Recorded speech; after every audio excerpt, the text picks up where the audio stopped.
हमने देखा कि गू सेक्रेड सिटी के मामले को सेटल करने के बाद शोजन अपने कंपेनियन के साथ गू सेक्रेड सिटी के अंदर एंटर हो गया था और इसके बाद हम गू सेक्रेड सिटी के गेस्ट हाउस को देखते हैं जिसके अंदर शोजन पिल कंपटीशन से जीती हुई सोल टेक्निक को कल्टीवेट कर रहा था, जो कि एंशियंट टाई सोल टेक्निक होती है। जिस टेक्निक को शोजन से पहले मास्टर याओलाओ और युआन कुंगजी ने भी कल्टीवेट किया होता है। इस टेक्निक को मास्टर करने वाले पर्सन की सोल पावर काफी अच्छे तरीके से इम्प्रूव होती है और सोल पावर में 4 रिलम होते हैं, जो कि mortal soul, spirit soul, celestial soul या फिर हेवनली सोल रिलम और लास्ट में एम्परर यानी दोदी सोल रिलम होते हैं। और किसी पर्सन का सेलेस्टियल रिलम और एम्परर सोल रिलम में ब्रेक थ्रू करना बहुत ज्यादा मुश्किल होता है। अगर कोई पर्सन एम्परर सोल रिलम में ब्रेक थ्रू कर देता है तो वो अपनी सोल पावर से ही 7 स्टार 8 स्टार दाओशेंग से हेड ऑन फाइट कर सकता है। अगर किसी एल्केमिस्ट को अपना एल्केमी ग्रेड बढ़ाना होता है तो उससे पहले उस पर्सन को अपनी सोल पावर को इम्प्रूव करना होता है। तो शोजन जो कि सोल टेक्निक को परफॉर्म कर रहा था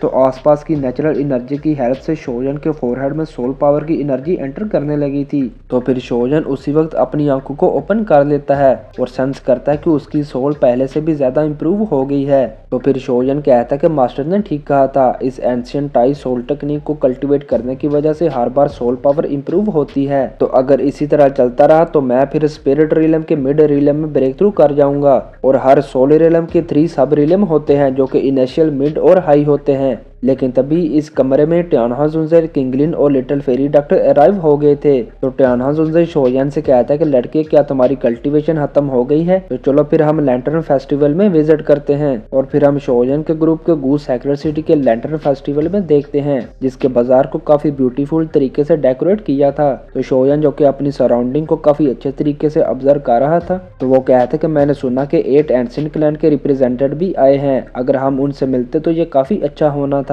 तो लिटिल फेरी डॉक्टर इस बात को सुनकर कहते कि ये इम्पॉसिबल है, ये गू सेक्रेड सिटी बहुत ज्यादा बड़ी है, हमारा उनसे गू रिलम में एंटर करने से पहले मिलना बहुत ज्यादा मुश्किल है। लेकिन तभी शोजन का शोल्डर एक लड़की से जा टकराया था। तो फिर शोजन फौरन उस लड़की से माफी भी मांग लेता है और फिर इसके साथ हमें वो लड़की दिखाई जाती है जिसके फेस को एक वेल ने ढक रखा था और इसके फोरहेड पर एक टैटू मार्क भी होता है। लेकिन जब शोजन और ये लड़की एक दूसरे के कांटेक्ट में आए थे तो इन दोनों की बॉडी के अंदर डिफरेंट हेवनली फ्लेम की रिपल्शन की वजह से एक स्पिरिचुअल एनर्जी का गोला क्रिएट हुआ था जिसकी वजह से आसपास की चीजें काफी ज्यादा डिस्ट्रॉय हो गई थी। तो वो लड़की जिसके साथ 2 और फिगर होते हैं वो कहती हैं क्या तुम ठीक हो, क्या इस लड़के ने तुम्हें परेशान किया।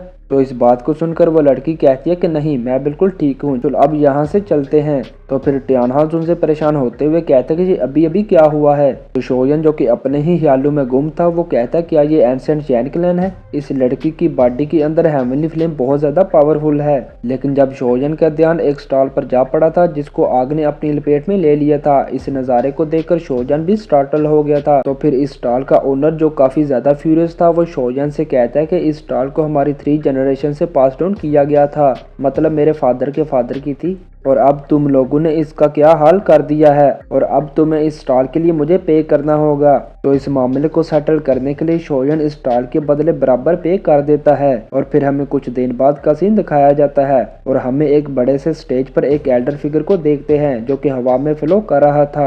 इस सीन को देखकर बहुत से लोग यहाँ पर गैदर हो गए थे। तो इनमें से कहता कि ये स्टार्ट होने जा रहा है, आई वंडर कि गू रिलम किस तरह का दिखता होगा। तो फिर वो एल्डर फिगर जिसका नाम गूसन होता है वो कहता है कमिंग ऑफ एज सेरेमनी को 20 ईयर के बाद होल्ड किया जाता है। तो मैं यहाँ पर आने वाले सब गेस्ट को वेलकम करता हूँ और मैं हूँ गूसन जो कि आने वाले गेस्ट को वेलकम करने का इंचार्ज हूँ। तो शोजन जो कि वो भी अपने ग्रुप के साथ यहाँ पर आ गया था। तो गू रिलम के बारे में सुनकर शोजन के मन में दूसरे लड्डू फूट रहे थे। तो फिर उसी वक्त एल्डर गूसन अपनी छड़ी को नीचे पटक देता है जिसकी वजह से इस जगह पर पानी ऊपर जाने लगा था और साथ ही एक फॉर्मेशन डिसअपेयर होने लगी थी। और जब फॉर्मेशन मुकम्मल तौर पर डिस्पर्स हो गई थी हमें दूसरी तरफ एक ब्यूटीफुल गू रिलम दिखाया जाता है। तो अपने सामने इस एंशिएंट गू रिलम को देखकर सभी बहुत सरप्राइज हो गए थे। तो किंगलिन कहती है क्या ये गू रिलम है, जैसा कि एंशिएंट गू क्लैन से एक्सपेक्ट किया था, ये रिलम बहुत ज्यादा वाइड और ब्यूटीफुल है। तो एल्डर गूसन कहता है कि मैं तुम सबको एंशिएंट गू रिलम में वेलकम करता हूँ। तो ट्यानहा जुनजे जब इस रिलम की एनर्जी को ऑब्जर्व करता है तो वो कहता है क्या ही थिक हेवन एंड अर्थ की एनर्जी है, ये एनर्जी बाहर वाली एनर्जी से बहुत ज्यादा स्ट्रांग है, यहाँ पर कल्टीवेट करना बहुत ज्यादा आसान है और इसके फायदे भी बहुत ज्यादा होंगे। तो वाकई गू क्लैन के पास बहुत ज्यादा एडवांटेज हैं और इससे ही अंदाजा लगाया जा सकता है कि गू क्लैन की यंगर जनरेशन इतनी ज्यादा स्ट्रांग क्यों है।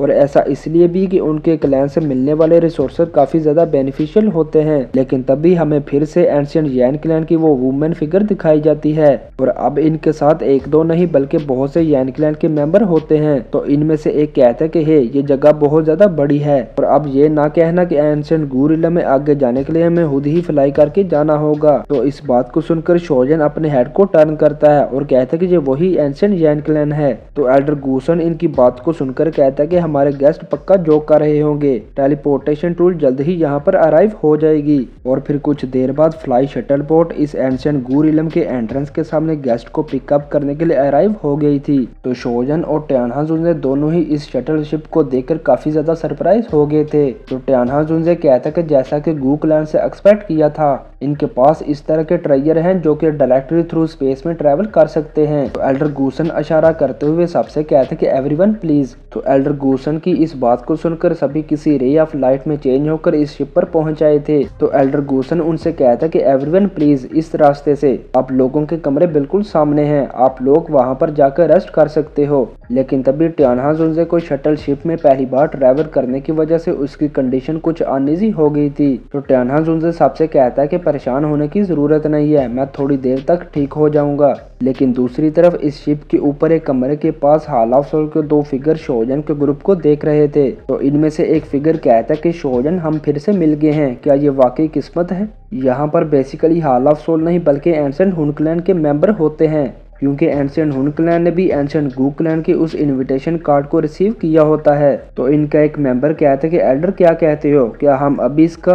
तो वो एल्डर फिगर इस बात को सुनकर कहता है कि इतनी भी जल्दी क्या है, शॉजवान की टोम गू रिलम की हेवनली टोम में है। अगर हमने शॉजवान की टोम के सामने उसके डिसेंडेंट को किल कर देते हैं तो फिर मुझे अपने हुन क्लैन और शॉ क्लैन के मामलों पर ज्यादा शर्म नहीं आएगी और ऐसा करने की वजह से भी हमारे हाल लीडर बहुत ज्यादा खुश हो जाएंगे। लेकिन अब हमें इस वक्त खुद पर कंट्रोल करना होगा। और फिर हम दूसरी तरफ किंगलिन को देखते हैं जो कि इस गू रिलम से और इसके साथ शटल बोर्ड से बहुत ज्यादा इम्प्रेस हो गई थी। तो किंगलिन कहती है कि इस बोर्ड पर फ्लाई करना और खुद से फ्लाई करने में बहुत ज्यादा डिफरेंस है। और फिर इसके साथ साथ एंशिएंट गू रिलम के एंशिएंट ब्यूटीफुल स्ट्रक्चर को देखकर काफी ज्यादा सरप्राइज हो रही थी। तो इसी तरह ये फ्लाई बोट अपनी पूरी स्पीड से आगे बढ़ रही थी और इसी के साथ हमारी ये एपिसोड खत्म हो जाती है। तो अगली एपिसोड इससे भी ज्यादा इंटरेस्टिंग होने वाली है, जिसमें शोजन ब्लैक इनहेलेशन आर्मी के एक ग्रेट कमांडर से मिलेगा और उस पर्सन से शोजन को काफी कुछ इन्फॉर्मेशन मिलेगी और इसके साथ एक ऐसी चीज जिसका आप बड़ी बेसब्री से वेट कर रहे हो